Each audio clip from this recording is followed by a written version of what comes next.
আজকে আমার সাথে একটা স্ক্যাম হয়ে গেল। যাই হোক, তো সকালবেলা গুড্ডু সোনাকে স্কুলে দিয়ে আসার পথে সবজির দোকানে জিজ্ঞেস করলাম মরিচের কেজি কত। তো লোকটা বললো 100 টাকা, কিন্তু স্কুলে যখন ওকে নিয়ে আসতেছি তখন এক দোকানদার বললো 40 টাকা করে। তো বুঝো আমার কাছ থেকে 60 টাকা করে বেশি নিল।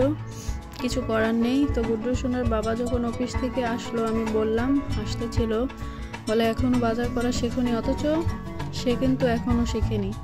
আমিও যেটুকু পারি, কিন্তু সে কিন্তু তাও না। যাই হোক, আজকে রান্না করব পুঁটি মাছ দিয়ে বেগুন দিয়ে। এটা গুড্ডু সোনার বাবাও খুব পছন্দ করে, আমিও।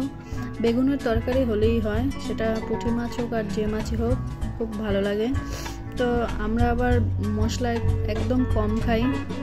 তারপরে বেগুনের তরকারিতে শুধু রাঁধুনি আর কাঁচামরিচ দিয়েছি বেশি করে, সামান্য একটু হলুদ আর মরিচের গুঁড়া দিয়েছি। একদম পাতলা পাতলা ঝোল হবে, আর বেশি করে একটু ধনেপাতা দিব। পুঁটি মাছ দিয়ে বেগুনের তরকারি কিন্তু দারুণ হয়, আমার কাছে খুব ভালো লাগে খুব। এই তো আমার তরকারি প্রায় হয়ে আসছে।